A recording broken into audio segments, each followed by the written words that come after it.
여러분, 오늘 야곱의 축복에 대해서 오늘 우리 찬양도 불렀는데요. 그 찬양 가사와는 조금 다릅니다. 다르고, 축복의 어떤 그런 이제 배경 자체가 그 당시에 그 사회적인 통념이나 어떤 상식적이지 않아요. 오늘 여러분 좀 읽어보셨듯이. 그렇지만 이 야곱의 축복을 저희들이 함께 살펴봄으로써 내 자녀들에게 어떻게 축복해야 될 것인지, 그리고 축복하는 그 당사자 부모가, 특별히 아버지가 어떻게 그 영성을, 하나님과 그 민감함을 유지해야 되는지를 여러분 꼭 기억하시고, 오늘 여러분 그 야곱이 그 손자들과 그 요셉에게 하시는 그 복들을 꼭 기억하셔가지고 출가했지만 자녀들을 그렇게 축복하시고, 내 자녀가 내 배 안에 있으면 내 배에다가 이렇게 두고 기도하고, 여러분 우리 자녀들이 학교에서 돌아오면 그 자녀들의 머리 위에, 어깨 위에 손을 얹고 여러분 많이 축복하시기를 바랍니다. 여러분, 우리가 예수를 믿고 내 안에 성령이 계시기 때문에, 생명 되신 예수 그리스도가 있기 때문에 내가 하는 말이 그대로 실현됩니다.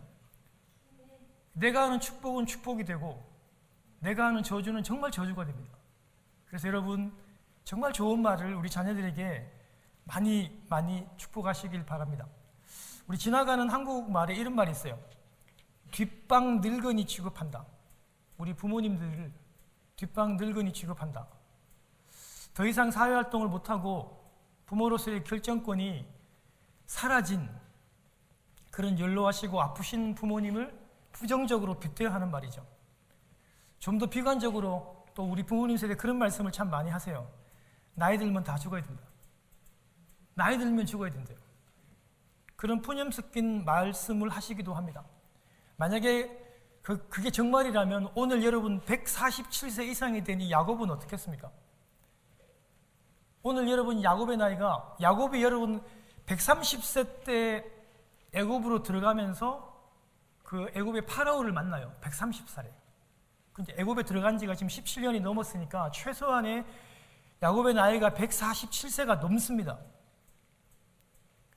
여러분 어떡하죠? 야곱은 그냥 뒷방 늙은이 취급을 당해야 맞는 것일까요? 그렇게 나이 들은 야곱은요, 하나님과 아주 깊이 있게 교제하고 그 누구보다도 밝고, 육신의 눈은 어두워요. 육신의 눈은 어둡지만 그 누구보다도 밝고 맑은 탁월한 영성을 가지고 있고, 축복의 결정을 147세라고는 믿겨지지 않을 만큼 자신의 축복을 하는 데 있어가지고 완전히 사회적인 통념을 다 뒤집습니다. 여러분, 제가 잠시 말씀을 드렸듯이 손자를 자신의 양자로 삼아요. 그건 있을 수 없는 일이에요. 그 당시 사회적으로. 그렇지만 분명히 그는 하나님으로부터 받은 확실한 영안과 영성의 눈을 뜨고 그걸 확신했기 때문에 그와 같은 일을 진행을 할 수 있었던 거예요. 여러분, 우리가요, 우리 아기를 뱃속에 품기도 하고, 그리고 여러분 아기를 안고 젖을 물리면서 이 자녀들이 훌륭하게 자라고 성품도 좋고, 그리고 리더십도 있고 지혜롭고, 때로는 공부도 더 잘하기를 원해요. 좋은 잡들을 가지기를 원해요. 그런데요, 그런 간절한 바람만큼 우리는요 그렇게 기도하진 않아요. 그렇게 축복하진 않아요. 여러분, 우리 경험을 통해서 잘 아시겠지만요, 우리 예수 믿는 사람들의 말은요 진짜로 큰 능력이 있습니다.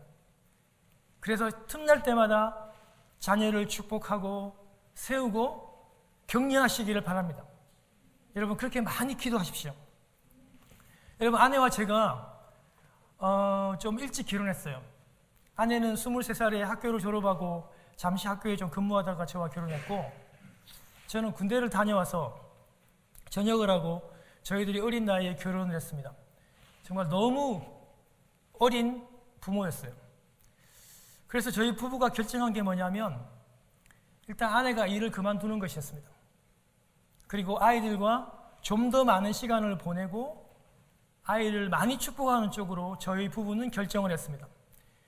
미국에 와서는 저희들이 그 반대편을 택했습니다. 아내가 일을 하고 제가 공부를 하면서 집에 있는 편을 택했습니다. 아내는 아이들을 위해서 노래를 만들어주고 아이를 축복하고 아이들이 잘 때, 깰 때, 때로는 유치원에 갈 때, 학교에 갈 때 항상 우리 부부는 아이를 안고 머리에 손을 얹고 축복하며 기도하고 보내고 또 맞이했습니다. 언제든지 아이들이 집에 오면 엄마든 아빠든 반드시 아이들을 맞이하며 우리는 축복을 전했습니다. 지금까지 경제적으로는 조금 불편하고 힘들었지만 우리 가족은, 저희 부부는 그 결정에 단 한 번도 후회한 적은 없습니다. 이런 저희 부부와 우리 아이들에게도 미래에 좀 본받고 싶은 부분이 있는데요. 그 장면이 바로 오늘 이 창세기 48장 본문 147세가 넘은 야곱이 그 쇠약해진 그 노구를 이끌고 침상에서 일어납니다.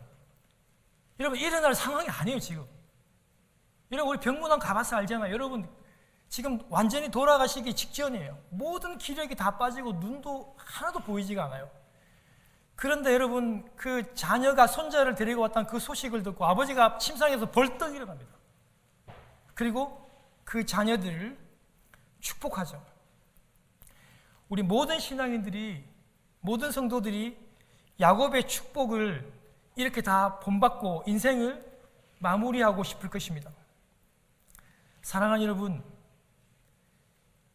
저희들에게 여러분 강력한 메시지를 이 본문이 안고 있어요. 뭐냐면 축복은 이루는 거예요. 세상이 말하는 그런 재정과 권력이 축복과 복이 아니고, 축복이라는 거는 야곱이 지금 육신은 계속해서 약해지고 쇠약해지고 눈도 어두워지고 기력은 없지만 마지막까지 그가 최선을 다해서 이 자녀들을 축복하고 영적인 질서를 세우는 그것이 축복이라는 것을, 그것이 바로 축복 기도라는 것을 오늘 이 본문이 저희들에게 강력하게 전해주고 있어요. 오늘 여러분이 본문을 다 읽지는 않았지만 여러분들이 한번 아마 본문을 다 읽으셨기 때문에 성경 읽기를 통해서 아마 들으시면 이해가 되실 겁니다. 고령의 아버지가 병이 들었다는 그런 소식을 아들 요셉이 여러분 듣습니다. 그리고 급히 이제 두 아들 므낫세와 에브라임을 데리고 아버지에게로 찾아오는 장면으로 오늘 본문이 시작됩니다. 147세의 이 노령의 나이고요, 죽음을 앞둔 그런 상황입니다. 거동이 불편해서 침대에 온종일 누워 있어야만 했고,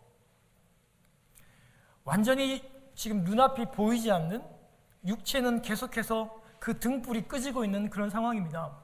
그런데 아들 요셉과 두 손자가 왔다는 그 소식을 듣고 야곱이 힘을 내어서 침상에 앉았습니다. 놀라운 힘을 발휘하는 장면이죠. 왜 그랬을까요? 그만큼 야곱이 여러분, 이 마지막 여러분이 임종의 순간, 이 축복의 순간들을 진짜로 간절히 기다렸다는 거예요.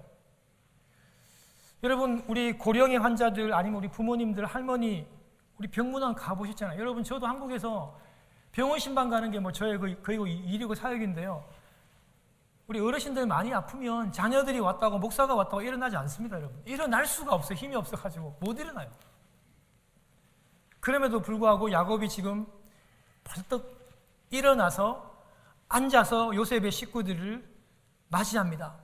왜 그렇게 마지막 힘을 다해서 침상에 앉았을까요? 첫 번째로는요, 새로운 영적인 질서를 세우기 위함입니다. 누구를 장자로 세울까? 지금 표면적이고 지금 육신적인 장자는요, 르우벤이라고 하는 일본이 있어요. 그 다음 여러분 레위와 시몬도 있고. 그런데 여러분, 그런 육체적인 그런 질서가 아니라 지금 새로운 영적인 질서를 세워야 하는 그런 상황이에요. 여러분, 르우벤은 장자인데 그 어머니죠. 서모라고 하잖아요. 작은 어머니를 육체적으로 여러분 그 범합니다. 있을 수 없는 일이죠. 장자에서 여러분 자기에게 상실됩니다. 레위와 시몬은 어땠습니까? 여러분 그 세겜 주민들 학살 사건 아시죠? 이 두 아들이 칼로 모든 그 세겜의 남자들을 다 죽이고 약탈하고 빼앗고 하는 그 일들을 주도함으로 역시 탈락됐고요. 그 다음 여러분 유다도 가나안 여인과 결혼하고 그 며느리와 여러분 그 관계로 아들을 낳지 않습니까? 이런저런 이유로 여러분 이 야곱은요 계속해서 이제 죽기 전에 누구에게 이런 영적인 장자를 세우고 그 분깃을 쥐고 축복할까 하나님 앞에 많은 고민과 기도를 했던 것이 분명해요. 즉흥적으로 내가 요셉을 가장 좋아하니까, 내가 그 라헬을 가장 좋아했으니까 요셉을 장자로 세운다, 그런 의미가 아니었던 것 같아요. 지금 누구를 영적인 장자를 세우고 축복할까 많이 하나님께 기도하고 고민했었을 것입니다. 결국요 요셉을 장자로 세우기를 결정하고 축복하고 그 분깃을 나누기로 그가 결정했습니다. 여러분 요셉이 누굽니까? 당시에 전 세계를 제패했던 그 이집트 애굽의 권력 서열 1위 총리입니다. 오늘날 미국의 대통령보다도 훨씬 더 권력이 있는, 세상에 있는 모든 것을 다 가진 사람이에요.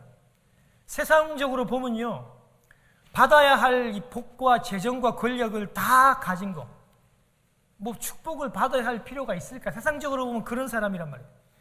부족한 것이 없습니다. 제국의 수상의 총리입니다. 세상의 지식, 리더십, 지혜 아주 뛰어났던 사람이고요. 그의 여러분 지혜를 보십시오. 창세기 읽어보십시오. 뿐만이 아니라 여러분 요셉은요 영적으로도 아주 영성이 뛰어났어요. 여러분 그 파라오의 꿈을 해석해내는 정도가 아닙니다. 성경을 자세히 보면 알겠지만은요 바로가 꿈을 꾸고 꿈을 잊어버리잖아요. 그런데 그 잊어버린 그 꿈을 요셉이 여러분 퍼즐처럼 다 맞춰가지고 꿈도 생각나게 해주고 꿈도 해석하잖아요. 여러분 영성적으로도 보면 요셉이 아주 탁월했던 사람입니다. 그리고 여러분 세상적으로도 풍요로워서 아무런 부족함이 없는 사람입니다.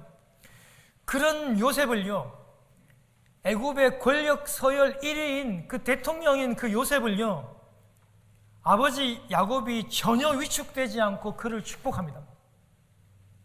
이 말은 무슨 말이냐면요 진정한 축복이 이런 거라는 거예요.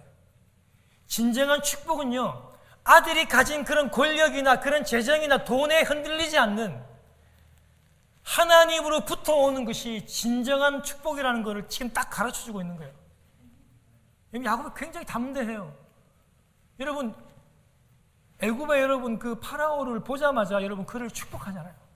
하나님으로부터 오는 축복이 그 안에 있으니까 전혀 여러분 뭐 파라오든 요셉이든 위축되지 않습니다. 여러분 진정한 복은, 진정한 축복은요 권력과 재력에게 있지 않습니다. 진정한 축복은요 정말 진정한 축복은요 하나님 자신을 우리에게 준 게 이게 복입니다. 할렐루야. 하나님으로부터 나오는 것, 하나님으로부터 인한 모든 것이 다 축복이에요. 하나님과 함께하는 임마누엘, 이게 여러분 축복입니다. 하나님이 우리에게 주신 이 말씀, 그거 읽고 묵상하고 따르는 그것이 여러분 진정한 축복이라는 것을 꼭 기억하시고, 여러분 좀 자식이 좀 잘 됐다고, 우리 자녀들이 뭐 변호사, 판사 됐다고, 의사 됐다고 위축되지 말고요. 아버지 이제 제가 알아서 합니다. 출가하고 자녀들에게 떵떵거려도 여러분 위축되지 마세요. 눈치가 보이긴 해요. 여러분 저도 애들 키워보니까 애들이 여러분 졸업하고 막 잡 가지고 막 그렇게 하니까 저도 사실은 이렇게 조금 위축되는 면이 없지 않아 있어요. 그렇지만은요 그 위축되면 안 돼요. 우리는요 하나님으로부터 받은 이 복을 축복하고 나누어 줄 수 있는 권위를 하나님으로부터 받았기 때문에 위축되어서는 안 된다는 겁니다. 여러분요 야곱이요 복을 다 가진 것처럼 보이는 그 총리 아들, 지혜 있는 그 요셉에게요 무엇으로 축복하냐면요, 야곱은요 자기에게 약속했던 하나님, 자기가 만났던 그 하나님, 베델에서 약속 주고 자기를 만났던 그 하나님을 가르쳐주고 축복해요. 하나님이 그 루스, 그 베델에서 약속한 모든 것으로 축복하고 있는 거예요. 그게 뭐냐면요, 하나님이 분명히 베델에서 야곱, 여러분 그 돌베개를 여러분 베면서 노숙하고 있던 그 야곱에게 나타나서 하나님이 뭐라고 말씀해요? 내가 너를 생육하고 번성해서 너 자손이 많이 생길 것이라고 이렇게 약속했고요. 그리고 여러분 약속의 가나안 땅을 주겠다고 약속했고, 또 한 가지는 뭡니까 여러분? 네가 어디 가든지 내가 너와 함께 하겠다. 그리고 반드시 여기로 다시 돌아오겠다라고 하는 그 임마누엘의 복을 야곱에게 줬잖아요. 그걸 적용해서 자식들에게 축복하고 있는 겁니다. 사랑하는 여러분, 하나님이 우리 부모들에게, 오늘 우리 아버지들에게 그런 복을 주셨다고요.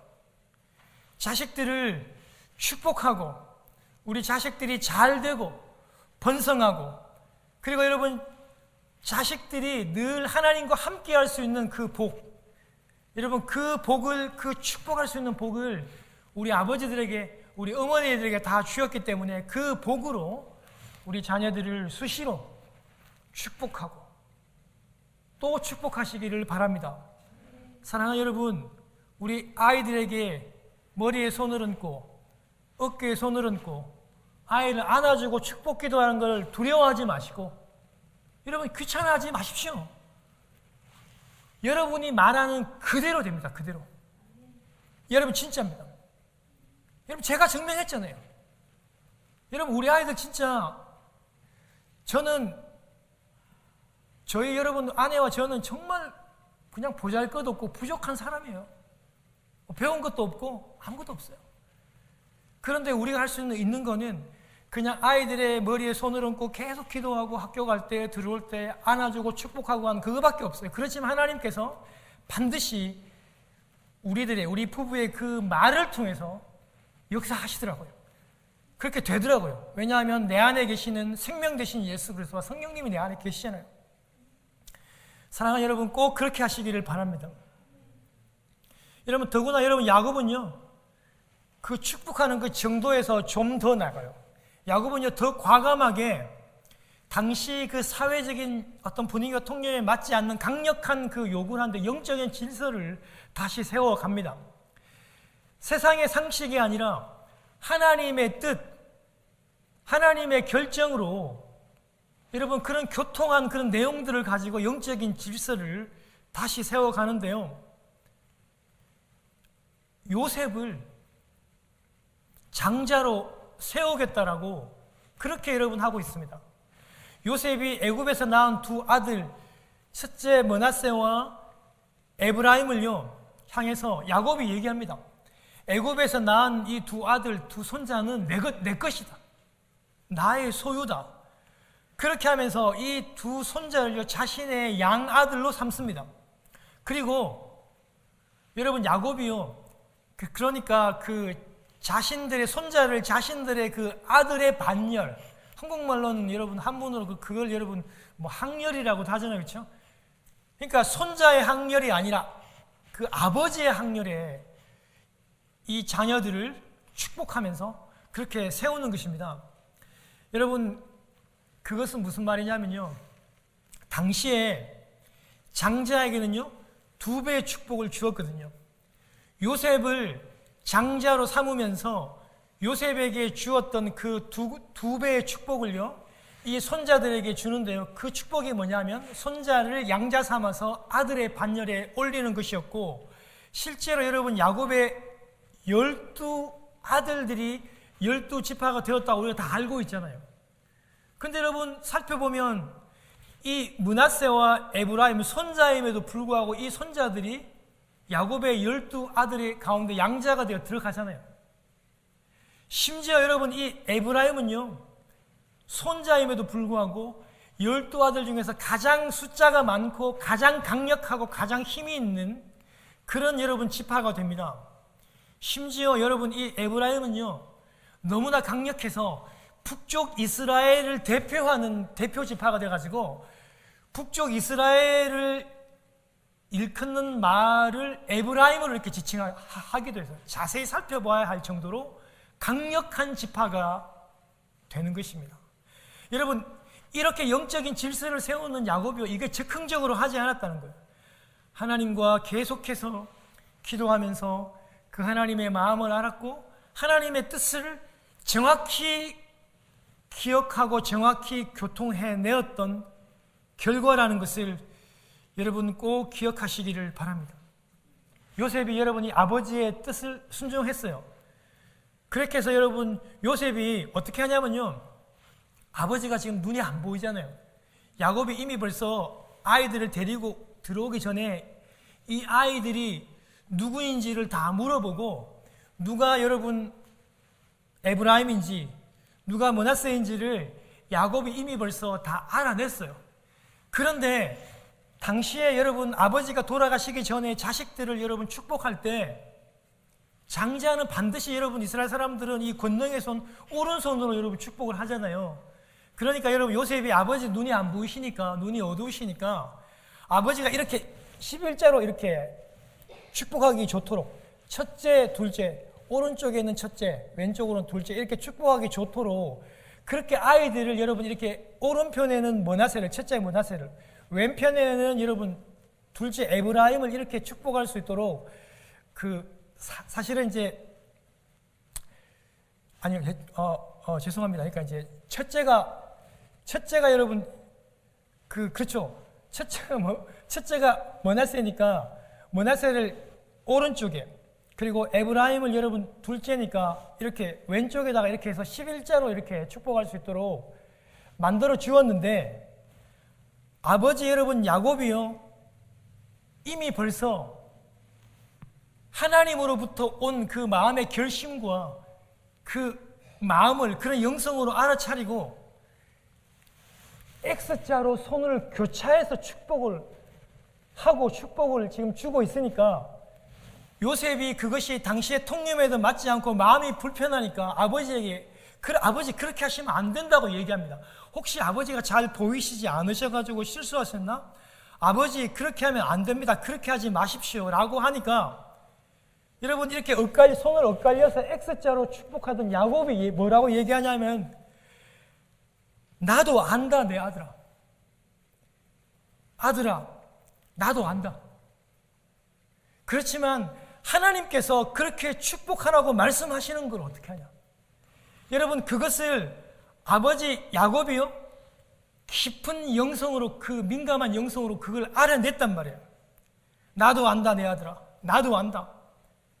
물론 그도 한 민족이 되고 크게 될 것이지만 첫째 보고 얘기하는 거예요. 므낫세 첫째도 한 민족이 되고 크게 될 것이지만 그러나 아우는 첫째보다 큰 자가 되고 큰 민족을 여러 민족을 이루겠다라고 요셉의 그 하지 말라는 그 만류에도 불구하고 손을 어긋나 맞추어서 그렇게 축복을 하고 그 축복을 계속 진행하고 있습니다.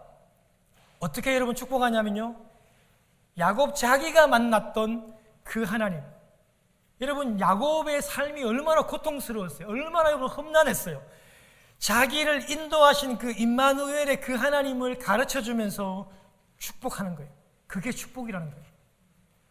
이 땅에 살아가는데 뭐 많이 모으고 많이 저축하고 어떻게 살면 지혜롭게 그런 게 아니고 야곱 자신이 만났던 그 하나님, 그 고통 가운데서 나를 떠나지 않고 임마누엘로 늘 함께했던 그 하나님을 가르쳐주고 축복하는 거예요. 사랑하는 여러분, 사랑하는 부모 여러분, 이것이 이 시대의 진정한 축복입니다.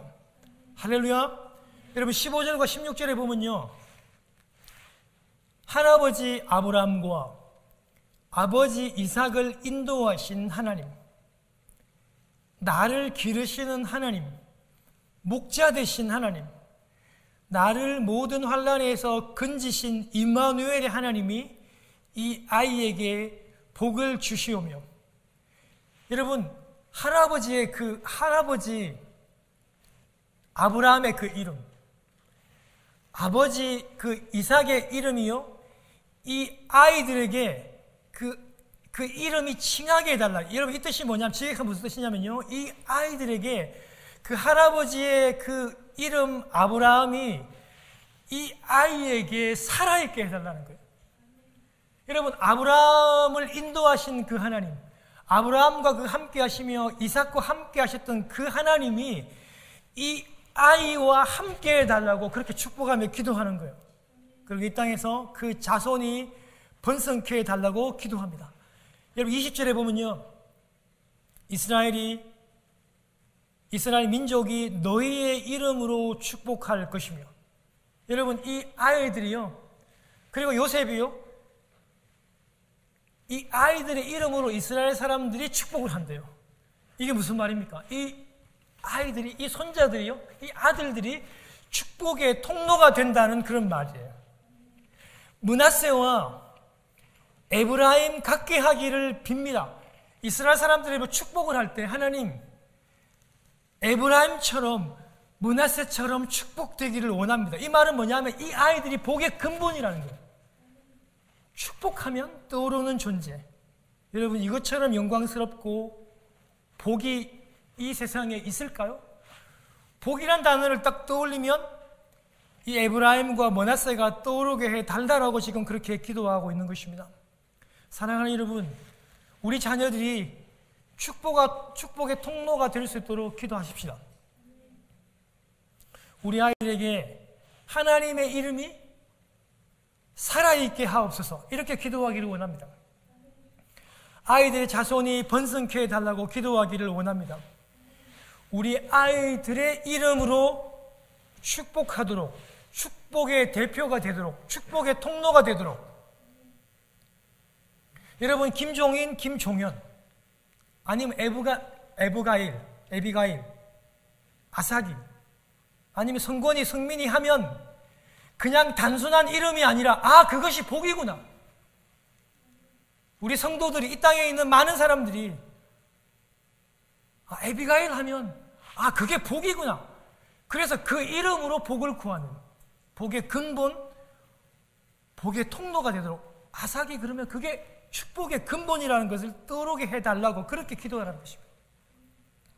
여러분, 그러면서 동시에 또 한 가지가 뭐냐면요, 이 축복이 동시에 여러분 어떤 게 축복이냐면요, 야곱이 앞절에 47장에서 벌써 여러분 내가 죽으면 나를 이 땅에 애굽에 묻지 말고 반드시 가나안 땅으로 메고 가게 해달라고, 묻게 해달라고 약속을, 다짐을 다 받았어요. 그 환도뼈, 허벅지에 여러분 손을 넣고 약속을 다 받았는데 다시 한 번 더 축복을 하면서 동시에 또 다짐을 받습니다. 그 환도뼈 아래 손을 넣고 했던 그 약속을 다시 한 번 더 확인해요. 그게 뭐냐면요, 야곱이 내가 죽으면 나를 가나안 땅에 묻어달라는 겁니다. 야곱은 지금요 아쉬울 게 하나도 없어요. 아들이 총리예요. 아들이 서열 1위인 총리고요, 지금 모든 대우와 모든 풍요를 다 가지고 있음에도 불구하고 이 풍요로운 삶에 만족할 수 없다는 겁니다. 물질적으로 모든 것을 다 봐도 풍요롭고 완벽하지만 이것이 진정한 풍요와 만족이 아니라는 것을 다시 한 번 더 기억합니다. 자식들에게 다시 한 번 더 다짐을 받으면서 그거를 기억해요. 우리는 이 풍요로운 애굽에서 영원히 살 수 없다는 것을 자식에게 다시 한 번 더 확인시킨다고요. 이게 축복입니다, 여러분. 할렐루야. 우리는 이 애굽에서 머물러서는 안 된다는 거예요. 약속의 땅, 가나안 땅으로 돌아가야 한다는 겁니다. 그걸 상기시키는 게 축복이라고요.